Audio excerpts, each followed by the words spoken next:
ஐயா வணக்கம் ஐயா.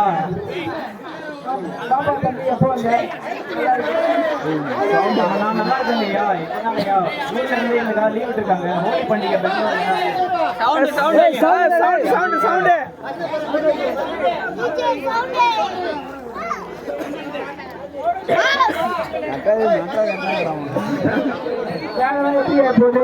நல்லா போகுதா?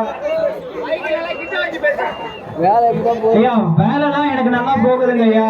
ஊர்ல தான் ரொம்ப கஷ்டமா இருக்கு. ஊர்ல தான் ரொம்ப கஷ்டமா இருக்கு. ஊர்ல இருந்து இப்போ பெங்களூர்ல வந்து பாத்தீங்கன்னா ஹோலி பண்டிகைக்காக லீவ் விடுறாங்க. பெங்களூர்ல இருந்து ஹோலி பண்டிகைக்காக 10 நாள் லீவ் விடுறாங்க. அந்த லீவ்ல தான் வெளியூர் இருக்க நாங்க வேலை செஞ்சதுக்கு எல்லாமே ஊருக்காக வரோம். ஊர்ல வந்து எப்போ ஏதாவது ஃபங்க்ஷன் அந்த மாதிரி நடத்தீங்கன்னாக்கா அப்பப்போ ஊரை பக்கம் வருவாங்க ஐயா. அது உங்களுக்கும் தெரியும். ஊர்ல நிறைய பிரச்சனை போயிருப்பா, ஒற்றுமை இல்லை. அதுக்கு நாம என்ன பண்ண முடியும்? இனிமேட்டு நீங்க தான் யங்ஸ்டர், நீங்க தான் வந்து இளைஞர்கள், நீங்களா இருந்து வந்து நீங்க தான் முன்னாடி நடத்தணும். எங்க காலம் முடிஞ்சிருச்சு, இனிமேட்டு நீங்க தான் பண்ணணும்.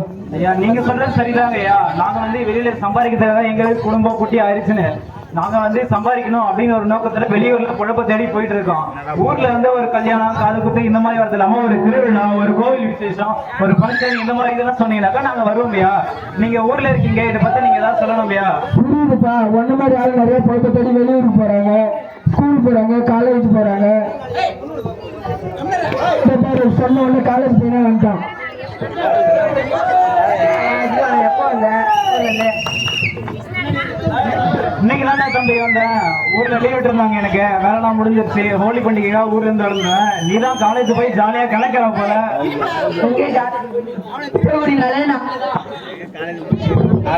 காலேஜ்னாலே நாங்க தான் மாத்தாடுறோமா?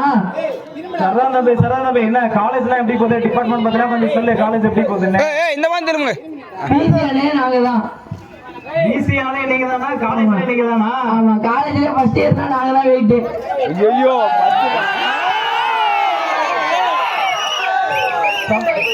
தம்பி அப்ப காலேஜ் எல்லாம் போயிட்டு படிப்புலாம் எப்படிப்பா போகுது? ஸ்டேட்டஸ் எல்லாம் பாத்துருந்தேன், எங்கேயும் வெளியெல்லாம் போயிருக்கேன். படிப்புலாம் ஒரு பக்கம் போகுது, ஆனா காலேஜ்னாலே நாங்க தான் எப்பயுமே. என்னப்பா காலேஜ் எல்லாம் போறேன், ஏதாவது காதல் கீதல் அந்த மாதிரி ஏதாவது? அந்த பழகுமே சூப்பரியா, நீதாயா பசங்களுடைய முரட்டு சிக்கல் அப்படிங்கிறத காப்பாத்துற. சரிங்க. என்ன பசங்கள இங்க கோயில் பக்கம் போயிருந்த மாதிரி இருந்துச்சு, ஸ்டேட்டஸ்ல பாத்துருந்தாங்க ஐயா. ஆமா, என் ஃப்ரெண்டு பக்கத்து ஊர்ல திருவிழா வச்சாங்க. நம்ம ஊர்ல வைக்கிறது இல்ல, அதனால தான் அங்க போறது இல்ல. என்னப்பா தம்பி, நீ நம்ம ஊர் திருவிழா பார்த்தது இல்லையா? நம்ம ஊர்ல திருவிழா அப்படின்னாலே ஒரு வாரத்துக்கிட்ட நடக்கும்பா. நீ நம்ம ஊருக்கும் ஃப்ரெண்ட்ஸ் எல்லாம் கூப்பிட்டு வரணும்பா. நம்ம ஊர்ல நடக்கிறது இல்லையா, அதனால நான் வருது இல்ல. இதையா இதுக்கான ஒரு தீர்வா வந்து நம்ம நாட்டாம ஐயா இருக்காரு, அவர்கிட்டவே கேட்போம்.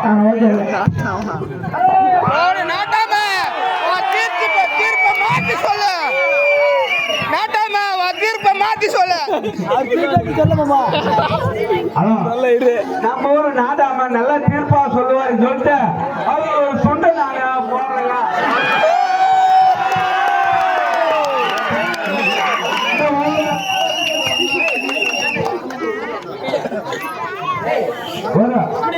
நாட்டாம இந்த 71 நல்லா தீர்ப்பா சொல்லுவாரு. பேசும்போது தப்பா சொன்னா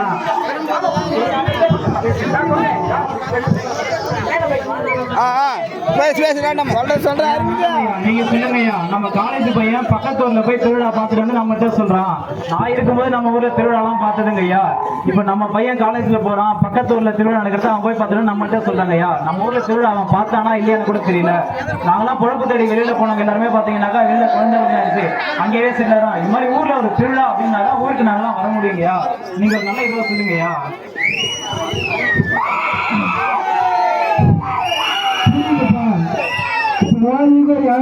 நீங்க இருக்க யங்ஸ்டர்ஸ் போல நீங்க தான் வந்து கோயில் கட்டணும், எல்லாமே பண்ணலாம். அது வந்து நீ நாடு கட்ட முடியாது, ஊர் மக்கள் எல்லாருமே வந்து சொன்னவங்க தான் கட்ட முடியும்.